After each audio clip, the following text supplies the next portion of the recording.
Assalamualaikum.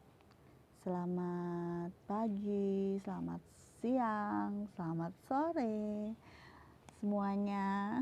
Kenapa kok semua waktu Ibu sebutkan? Karena Ibu kan tidak tahu kalian membuka materi Ibu ini di waktu apa ya. Bagaimana kabar kalian semua hari ini? Semoga kalian selalu sehat, selalu semangat belajar, dan selalu bahagia. Oke, salam sehat untuk kita semua. Semoga Allah senantiasa memberikan kesehatan, kebahagiaan untuk kita semua. Oke, baiklah anak-anakku semua. Pada hari ini Ibu akan menjelaskan pelajaran Ibu yaitu administrasi pajak. Materi apakah kira-kira hari ini yang akan Ibu sampaikan? Ada yang sudah tahu? Ya, pada hari ini Ibu akan menyampaikan materi tentang PPh Badan. Nah, langsung aja. PPh Badan halaman 1. Apa itu PPh Badan? Apa ada di antara kalian yang sudah tahu atau sudah mungkin membaca materi tentang PPh Badan? Di sini ada kata badan. Kalian jangan berasumsi badan itu adalah anggota tubuh ya. Jadi, apakah itu anggota tubuh? Apakah itu badan? Nah, badan di sini yang dimaksudkan adalah yang termasuk pengertian dalam badan usaha. Jadi badan ini badan usaha maksudnya ya. Yang termasuk di dalam badan usaha adalah PT, CV, perseroan lainnya, BUMN, BUMD, firma, kongsi, koperasi, dana pensiun, perkumpulan, yayasan, organisasi massa, organisasi sosial politik, lembaga dan bentuk badan usaha yang lain, dan termasuk adalah bentuk usaha tetap.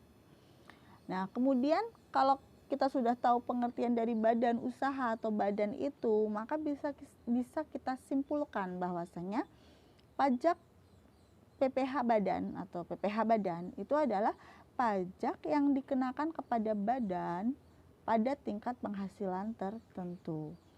Penghasilan yang dikenakan pajak itu adalah penghasilan yang diterima atau diperoleh selama 1 tahun pajak. Oke, sampai di sini ada yang ditanyakan. Kalau ada yang mau ditanyakan, kalian bisa WA Ibu, bisa chat Ibu melalui GCR bisa, dan banyak alternatif lah untuk bertanya ke Ibu. Ya. Ibu sudah sertakan WA, kalian semua sudah ada di grup juga. Silakan kalau ada yang mau ditanyakan bisa disampaikan. Nah, oh iya, perlu kalian tahu bahwa di sini yang namanya badan usaha memiliki kewajiban atas perpajakan, punya kewajiban untuk bayar pajak. Itu adalah sejak kapan? Sejak didirikannya badan usaha tersebut ya. Dan mulai berakhir kewajibannya sebagai wajib pajak atau kewajibannya untuk membayar pajak itu adalah pada saat bubarnya badan usaha tersebut. Oke. Selanjutnya di sini Ibu akan jelaskan tentang objek pajak badan. Objek pajak untuk PPh Badan itu adalah penghasilan atas usaha yang dihasilkan oleh si badan usaha tersebut. Jadi objek pajak penghasilan itu apa? Ya jelas dong, penghasilan yang dihasilkan kan gitu. Kemudian dalam kita belajar PPh Badan, nanti kita akan mengenal ada 2 hal di situ. Objek pertama adalah objek PPh yang tidak final. Adalah objek pajak yang pada akhir tahun dihitung ulang, diperhitungkan dengan kredit pajak yang telah dipotong oleh pihak lain jika ada. Ya, maksudnya apa Ibu yang maksudnya tidak final ini? Jadi yang namanya objek PPh tidak final itu begini, ibarat Ibu berikan contoh ya. Misalkan Ibu punya perusahaan dagang tuh.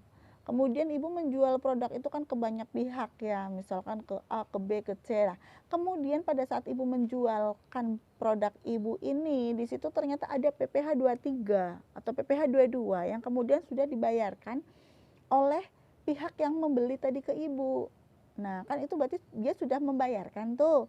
Berarti sudah ada kredit pajak yang sudah dipotong oleh pihak lain. Nah, ini nanti di akhir tahun pada saat Ibu menghitung PPh Ibu, PPh terutang Ibu, adapun kredit pajak yang sudah dipotong oleh pihak lain itu nanti akan Ibu perhitungkan, sehingga misalkan nanti kita menghitung PPh terutang misal 10 juta begitu ya.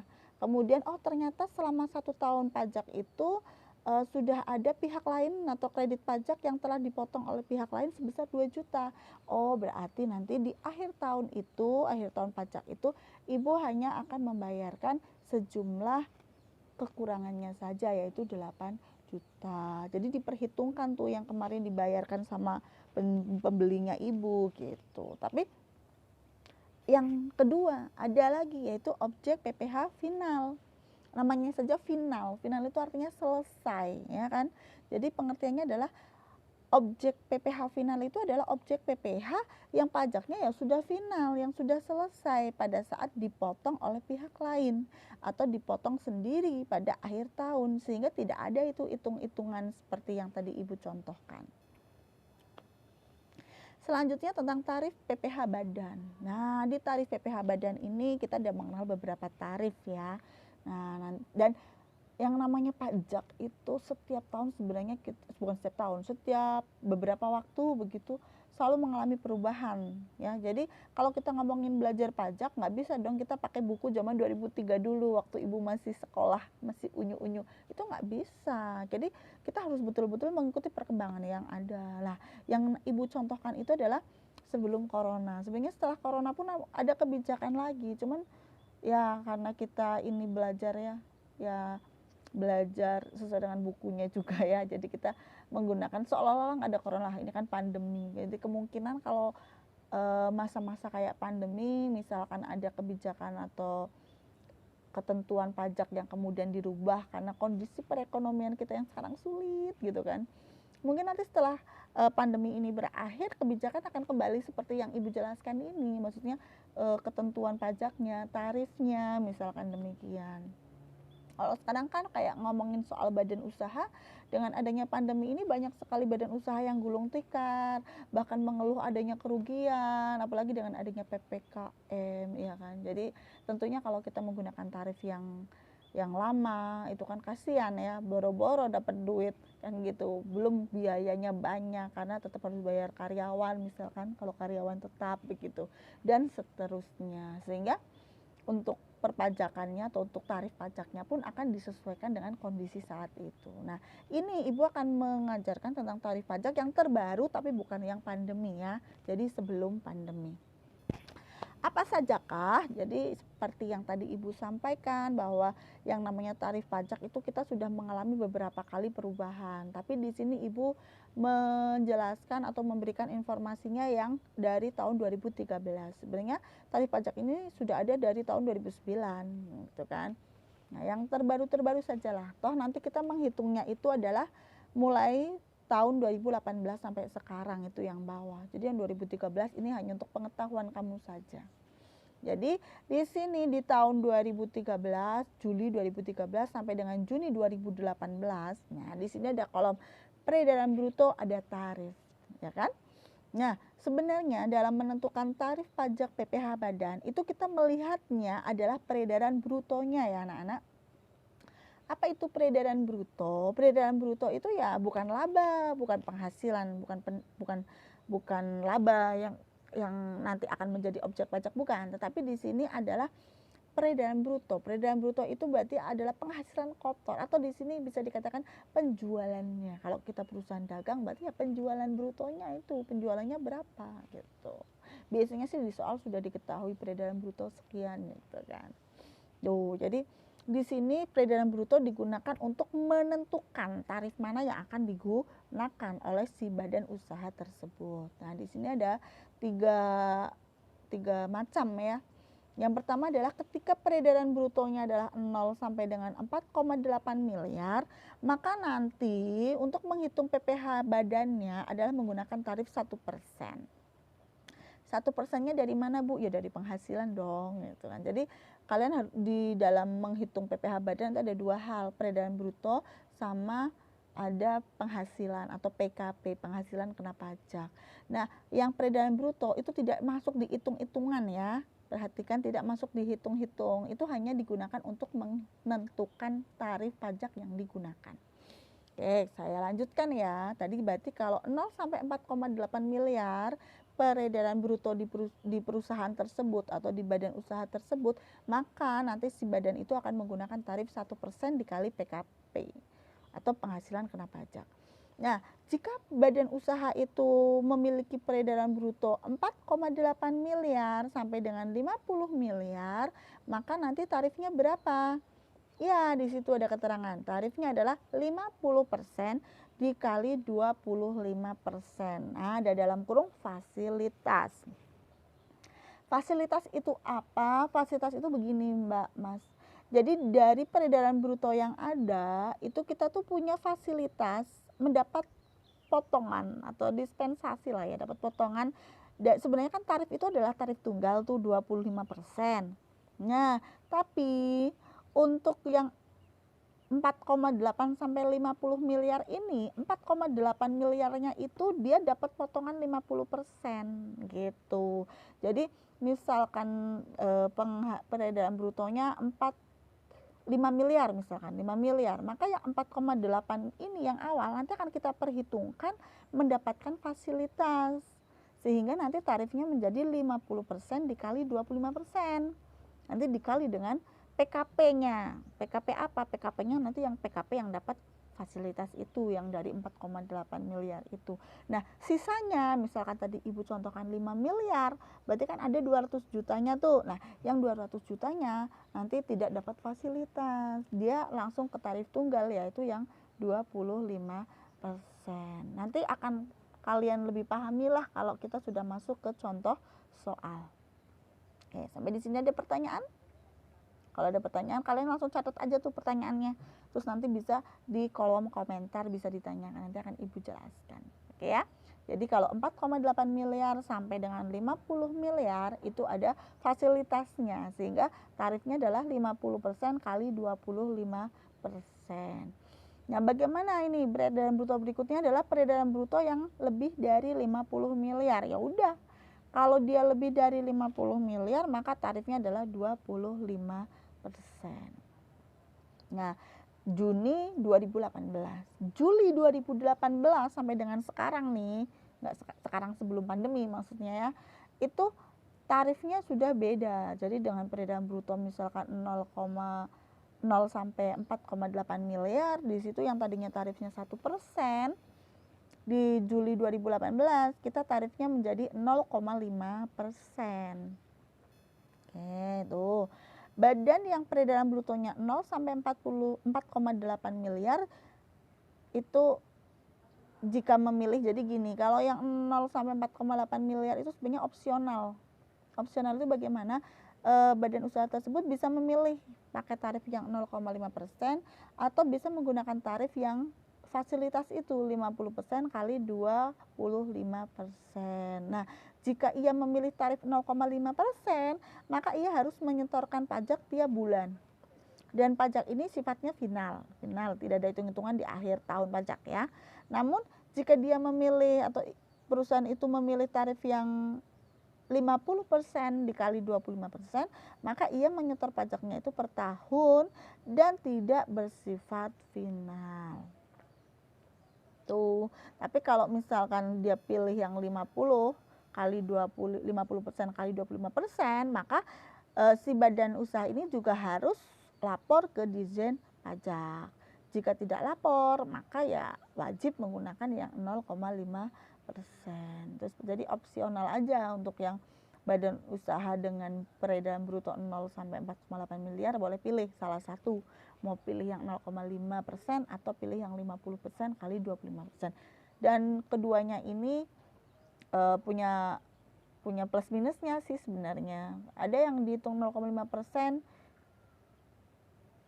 rasanya kok malah jadi rugi gitu kan, malah jadi banyak banget dibandingkan sama yang 50% kali 25% begitu misalkan. Jadi ya ada plus minusnya lah. Itu makanya bisa memilih itu. Hanya saja kalau mau menggunakan yang 50% kali 25%, maka pembukuan akuntansinya juga harus lebih detail, lebih rapi gitu, karena akan dilaporkan ke Ditjen Pajak. Kalau untuk yang 4,8 miliar sampai 50 miliar ataupun yang lebih dari 50 miliar, baik yang tahun 2013 ataupun setelah tahun 2018 Juni sampai dengan sekarang begitu ya, itu sama, tidak ada perubahan. Perubahannya hanya pada yang tarif 1% itu. Oke, kita lanjutkan sekarang ke penjelasan tarif. Nah, kita mulai dari yang pertama yaitu tarif pasal 17 ayat 1B. Pada dasarnya tarif PPh badan itu menganut tarif tunggal yang tadi Ibu katakan. Nah, ini dikatakan nih, yaitu tarif yang pertama dulu tahun 2009 itu adalah tarif 28%. Kemudian pada tahun 2010 itu turun jadi 25% dan itu berlaku sampai dengan sekarang. Tarif ini juga diterapkan kepada si wajib pajak dalam negeri yang dan bentuk usaha tetap. Jadi yang menggunakan tarif ini adalah tarif untuk wajib pajak dalam negeri dan juga bentuk usaha tetap. Nah, bentuk usaha tetap itu apa? Dari tadi kita udah bahas BUT ya dari awal ya. Nah, BUT itu sendiri memiliki pengertian yaitu bentuk usaha yang dibangun oleh individu yang tidak bertempat tinggal di Indonesia. Jadi orang luar tuh ceritanya. Atau berada di Indonesia tapi tidak lebih dari 183 hari dalam waktu 1 tahun. Atau badan yang tidak didirikan atau tidak bertempat kedudukan di Indonesia. Jadi atau bisa saja badan usaha yang dia tuh badan usahanya tuh pusatnya tuh di luar. Di sini tuh cuma ya bukan badan usaha tetap sini, bukan badan itu badan usaha luar negeri, wajib pajak luar negeri kan gitu. Tapi dia menjalankan usaha atau melakukan kegiatan ekonomi di Indonesia. Jadi dia tuh si badan usaha ini tuh adalah badan usaha milik luar negeri sebenarnya, tetapi dia melakukan kegiatan ekonomi di sini sehingga dia mendapatkan penghasilan atas orang-orang Indonesia, atas orang-orang kita kan gitu ya. Itu namanya bentuk usaha tetap. Biasanya kayak asuransi gitu kan, itu masuk. Perhitungannya bagaimana sekarang? Perhitungan untuk pasal 17 ayat 1B itu adalah ini langsung ke contoh. Misal di situ diketahui jumlah peredaran brutonya 2015 maaf. Peredaran bruto tahun 2015 adalah 60 miliar. 60 miliar ya, berarti di atas 50 miliar, berarti tarifnya tunggal. Oke. Jumlah penghasilan kena pajak ini ceritanya kalian udah dihitungin, udah nggak usah ngitungin laba sendiri kan gitu. Diketahui PKP-nya itu 10 miliar. Maka berapakah PPh badan terutangnya? Ya udah, karena tarifnya tunggal. Tadi kita mengenal tarif tunggal itu adalah yang 25%, maka 25% dikali PKP-nya. PKP-nya adalah 10 miliar. Sehingga ketemulah berapa? 2 miliar 500 juta atau 2,5 miliar.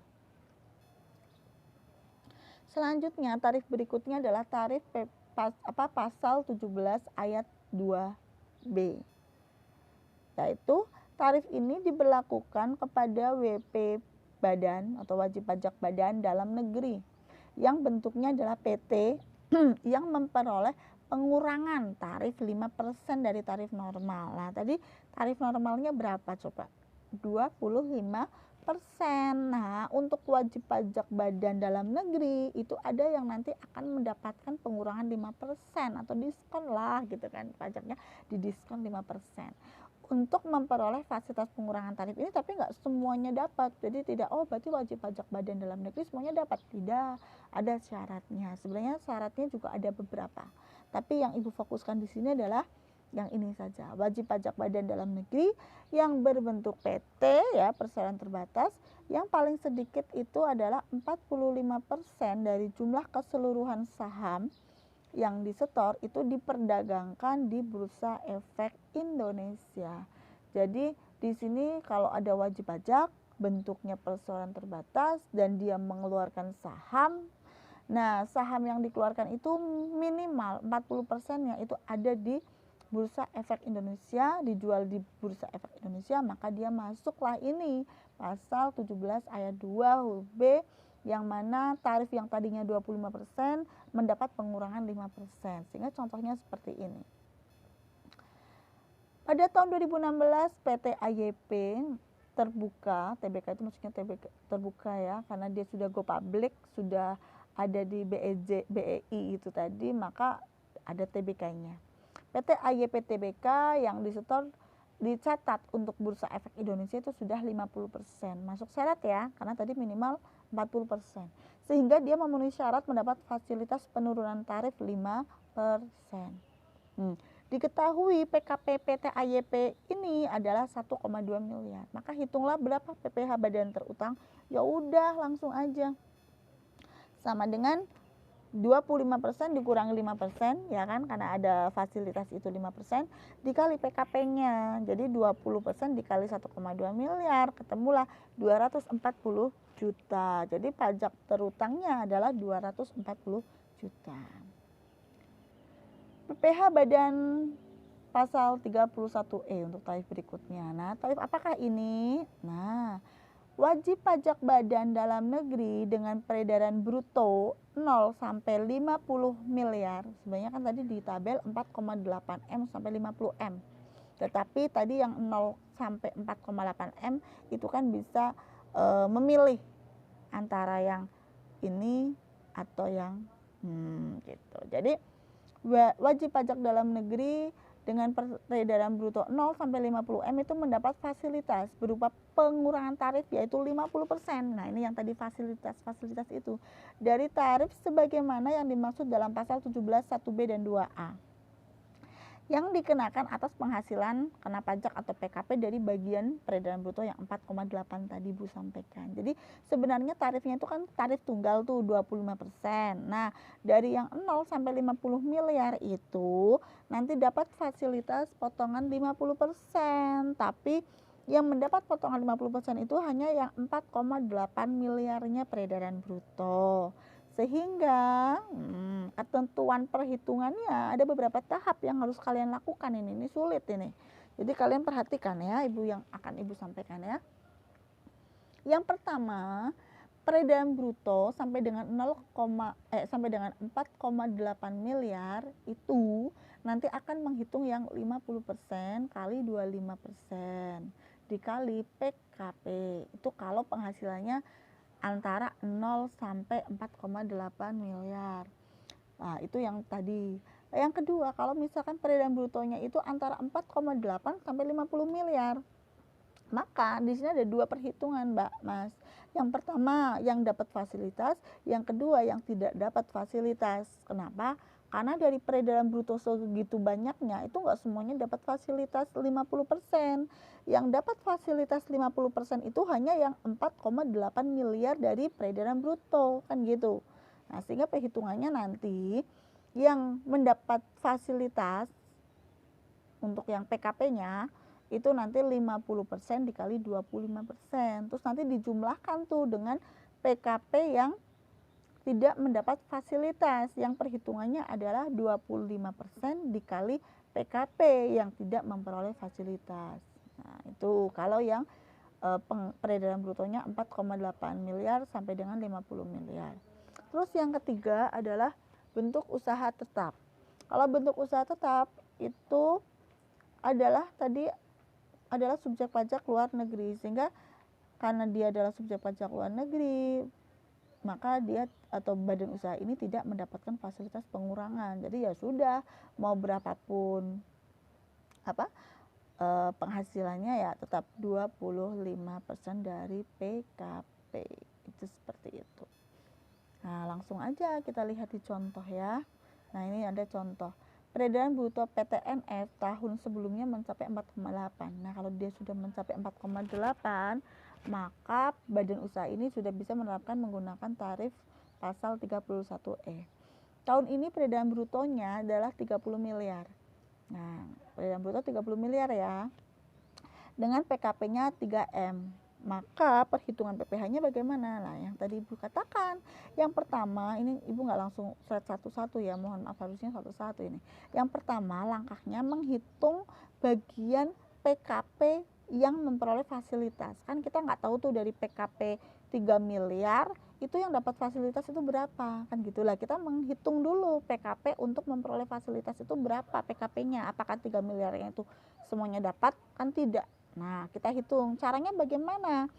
Nah, 4,8 miliar tuh yang nomor 1 ya, diperhatikan. 4,8 miliar dibagi dengan peredaran brutonya yaitu 30 miliar.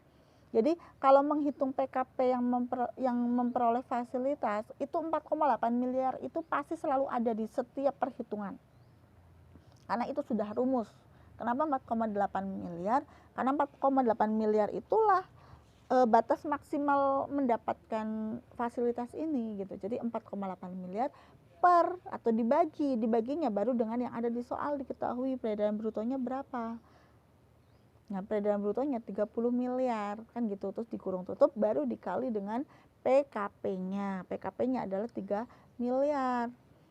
Sehingga ketemu, oh jadi dari PKP 3 miliar itu, PKP yang mendapatkan fasilitasnya 50% itu adalah yang 480 juta. Dihitung dari 4,8 M dibagi 30 M kemudian dikali 3 M, ketemu 480 juta. Nah, 480 juta inilah yang nanti akan kita gunakan untuk menghitung PPh terutang yang kena fasilitas dulu. Jadi kita langkah pertama itu yang ngurusin yang kena fasilitas dulu. Nah, karena kena fasilitas, maka perhitungannya bagaimana? 50% dikali 25% baru dikali PKP yang kena fasilitas tadi yang udah kita hitung, yaitu 480 juta. Sama dengan 60 juta. Tuh, jadi kita udah menghitung tuh sekarang PPh terutang yang kena fasilitas. Nah, kedua kita menghitung PPh yang tidak kena fasilitas. Nah, ini langkah pertamanya sama, kita menghitung berapa sih PKP yang tidak memperoleh fasilitas. Tadi kan PKP-nya adalah 3 miliar tuh. Sementara yang 480 juta itu kena fasilitas. Berarti yang tidak kena fasilitas adalah 3 miliar dikurangi 480 juta. Itu maaf jadi UTA. Maka ketemu berapa?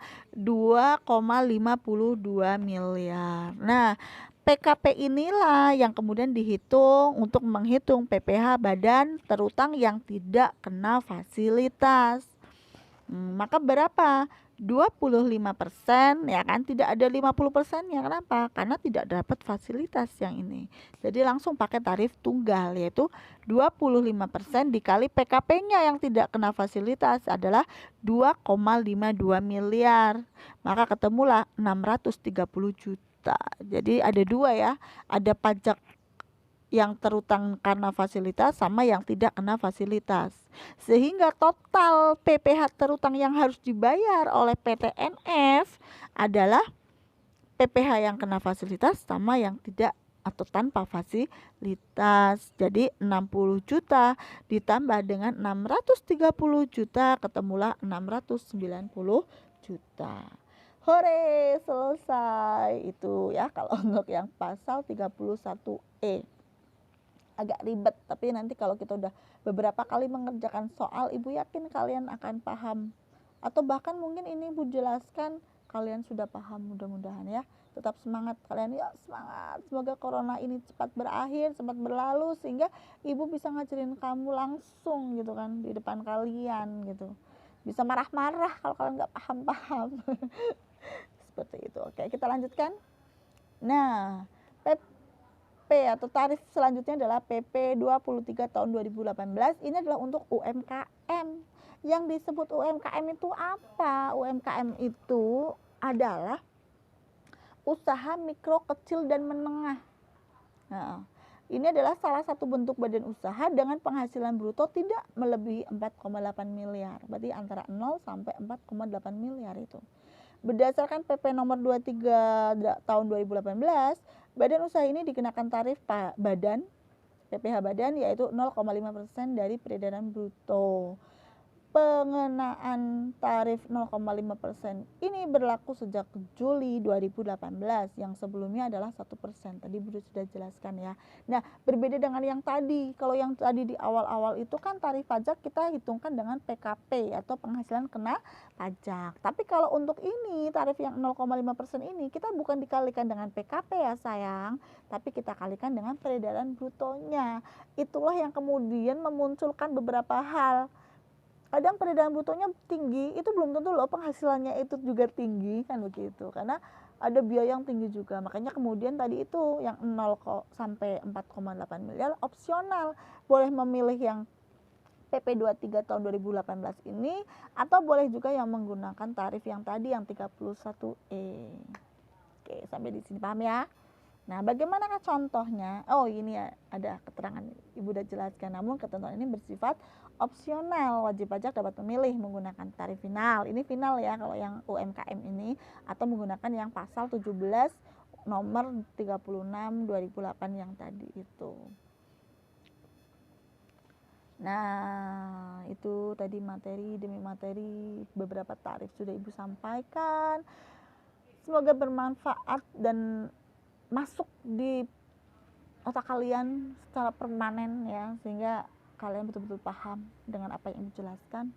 Sekarang Ibu ada soal, silakan di pause, kemudian di foto, jepret, karena baru setelah itu kalian salin di buku, kemudian silakan kalian kerjakan, kemudian hasil pengerjaan itu bisa dikirimkan melalui GCR. Oke. Dan bisa juga hasil akhir itu nanti dikomenkan di apa namanya maksud Ibu ya, ditulis atau dibuat untuk komen hasilnya segini Bu, gitu juga boleh, biar teman-temannya ada yang tahu. Tapi jangan dikasih tahu cara menghitungnya, biar itu jadi PR buat teman-teman kalian yang lain, karena ini akan menjadi tugas untuk kalian yang harus kalian setorkan di GCR kita. Oke, begitu ya. Dikerjakan soalnya. Semoga apa yang Ibu sampaikan bermanfaat buat kalian dan betul-betul masuk di memori kalian ya. Jangan dilupakan apa yang Ibu sampaikan. Mudah-mudahan pandemi ini benar-benar cepat berlalu. Ibu sudah kangen sama kalian 2 tahun ya. Kita tidak ketemu. Kalian dulu merindukan sekali liburan akhir semester atau akhir tahun selama 2 minggu. Tapi kali ini kita 2 tahun sudah libur. Oke, itu dari Bu Nini. Semoga kedepannya kita bisa bertemu ya. Jangan sampai ujian nasional. Itu yang bisa Ibu sampaikan. Tetap semangat, tetap selalu optimis. Semoga masa depan kalian cerah dunia dan akhirat. Sekian dan terima kasih. Wassalamualaikum warahmatullahi wabarakatuh.